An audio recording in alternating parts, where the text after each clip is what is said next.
Wait wait wait wait, এরকম একটা সুন্দর সফট সাটল স্মোকি আই আমি আজকে বিগিনার্সদের জন্য দেখাবো। So watch till the end. Okay okay okay. Basically ফার্স্টে যেটা করতে হবে সেটা হচ্ছে তোমার বেস যদি রেডি থাকে আর তুমি যদি বিগিনার হও তাহলে যে কোনো একটা পাফ নাও, যে কোনো একটা পাউডার নাও, নিয়ে জাস্ট এই পার্টটাতে পুট করে রাখো, যাতে যখন তোমার ফল আউট হবে তখন তুমি সেটাকে ইজিলি রিমুভ করতে পারো। নাও নিলাম একটা কনসিলার, নিয়ে আমি জাস্ট আমার বেসটাকে প্রিপেয়ার করব। নাও বেসে আমি যে কনসিলারটা ইউজ করেছি সেটাকে আমি হাত দিয়েই ব্লেন্ড করব। আমি ইউজ করছি সুগারের ক্যাপুচিনো শেড যে কনসিলার, সেটা।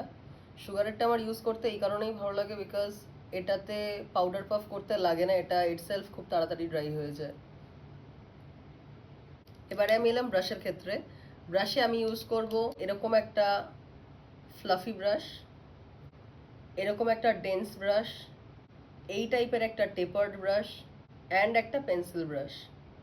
অ্যান্ড লেট মি কাম থোড়া সা ক্লোজ যাতে তোমাদের দেখতে সুবিধা হয়। Now I am taking this shade. Pencil ব্রাশটাতে কালারটা তুললাম, তোলার পরে আমি দেখে নেবো আমার ক্রিজ পার্টটা কোথায় আছে। আমার জেনারেলি এই চামড়াটার সাথে সবাই গুমরা হয়ে যায়, বাট চামড়াটা আমার অ্যাকচুয়াল ক্রিজ লাইন নয়, ক্রিজ সেটাই হয় যেখানে আমাদের বোনটা শেষ হয়। সো আমি যখন এরকম করব আমার লাইট অ্যান্ড শ্যাডো দেখো এই পার্টটাতে পড়ছে। সো আমি ওইখানেই মার্ক করব, first point, second point and third point. Done. Now আমি ওই ডেন্স ব্রাশটা নেব, নিয়ে সেম কালারটা তুলে এটাকে জয়েন করব ব্লেন্ড করতে করতে। যখনই জয়েন করবে তখনই মাথায় রাখবে যে এই জিনিসটা যেন এরকম সি শেপে হয়, তবে গিয়ে ওই কার্ভটা সুন্দর আসে। এরকম বেরিয়ে গেলে কিন্তু দেখতে ভালো লাগে না। সো এই সি শেপটাকে মেনটেন করার চেষ্টা করবে অলওয়েজ। এবারে আমি এরকম একটা শেড নেব, ইকুয়ালি সেই ডেন্স ব্রাশটাতে তুলেই জাস্ট এইটার উপর থেকে ট্রানজিশন শেড দেওয়ার আগে খুব উপরেও যাচ্ছি না, আবার লাইনটার খুব নিচেও নেমে চলে আসছি না। ট্রানজিশন শেড আর এই ডার্ক ক্রিজের শেডটার মধ্যে একটা ইনবিটুইন আমি শেড ইউজ করব। তো আমি ব্রাউনটা ইউজ করছি। যখনই যে কালার ইউজ করো না কেন মাথায় রাখবে এই সি শেপটা যেন কোনোভাবে নষ্ট না হয়। এবারে আমি এরকম একটা শেড নেব, বাট এবারে শেডটা তুলবো আমি ফ্লাফি ব্রাশে। তোলার পরে অ্যাজ আ ট্রানজিশন শেড আমি এটাকে অ্যাপ্লাই করব ব্রাউ বোনের নিচ থেকে ওই কালারটার আগে পর্যন্ত, যাতে এটা স্কিন টোনের সাথে স্মুথ মেল্ট হয়ে যায়।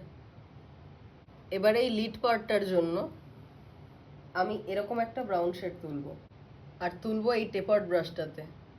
তুলে জাস্ট ট্যাপ করে করে আমি এখানটাতে প্রেস করব আপ টু ওই ব্রাউন লাইনটা যেটা আমি ক্রিজ লাইনে ফার্স্ট এনেছিলাম। তোমাদের যদি কালারের ইন্টেন্সিটি আরও বেশি চাই সেক্ষেত্রে আঙুলে নিয়েও এটাকে প্রেস করতে পারো, বিকজ আঙুলে পিগমেন্টেশন সব থেকে বেশি পড়ে। কালারটাকে পুট করার পরে যে ব্রাশটা দিয়ে আমি ক্রিজ লাইনটা ড্র করেছিলাম সেটা দিয়ে জাস্ট একটু ব্লেন্ড করে নেব, নাথিং এলস। লোয়ার ল্যাশ লাইনটার ক্ষেত্রে আমি ঠিক যেভাবে ডার্ক শেড থেকে লাইট শেডে উপরে গেছি, আমি ঠিক ডার্ক শেড থেকে লাইট শেডের নিচের দিকে নামবো। তো আমি ছোট পেন্সিল ব্রাশটাতে সব থেকে ডার্ক শেডটা নিচ্ছি, নিয়ে লোয়ার ল্যাশ লাইনে পুট করছি। নাও আমি ওই ডেন্স ব্রাশটাতে ক্রিজ লাইনের কালারটা নেব, নিয়ে ওটার উপর থেকেই ব্লেন্ড করব। দেন ওই সেম ব্রাশটাতেই আমি ইন বিটুইন ক্রিজ লাইন আর ট্রানজিশন শেডের মাঝখানে যে ব্রাউনটা দিয়েছিলাম ওটা দিয়েই একবার ব্লেন্ড করে নেব। Now I am going to take that fluffy brush আর ট্রানজিশন শেডটা নিয়ে পুরোটাকে ব্লেন্ড করে দেব। এবারে এরকম সময় তোমাদের মনে হতে পারে যে চোখের তলাটা খুব বেশি ডার্ক লাগছে। কিচ্ছু না, যে পাউডারটা আমি লাগিয়েছিলাম ওটাকে আমি ডাস্ট অফ করে দিই। It melts, it melts. প্রত্যেকটা স্টেপকে একটু টাইম দেবে, দেখবে কাজ বেটার হয়। Now if you want you can go with a kohl, brown kohl, black kohl, anything, but আমার পছন্দ আমার এই ল্যাশ ব্যান্ডটা একটুখানি ব্রাইট থাকুক। So I am using a black with that pencil brush. নিয়ে আমি জাস্ট ল্যাশ ব্যান্ডটাকে হালকা একটু ডার্ক করে নেব। C the difference. Now just to enhance the look আমি ইউজ করছি সেই সেম ব্রাশটা যেটা দিয়ে আমি লোয়ার ল্যাশ লাইনটা এতক্ষণ ধরে ঘষটাচ্ছিলাম, আর একটা হাইলাইটার আর এক হোল নাবে। নিয়ে ব্রাউ বোনটাকে হাইলাইট করো, ইনার কর্নারটাকে হাইলাইট করে নাও। এটা ইনস্ট্যান্টলি তোমার চোখটাকে ওপেন আপ করে দেবে। নাও জাস্ট তোমরা তোমাদের ফেভারিট মাস্কারাটা পরে নাও। আমি চাইছিলাম একটু ল্যাশটা কার্ল করতে, বাট আমি খুঁজে পাচ্ছি না আমার ল্যাশ কার্লারটা। তিনটে আছে লাইক লিটারালি, আর আমি একটাও খুঁজে পাচ্ছি না। উঠতেও ল্যাদ লাগছে।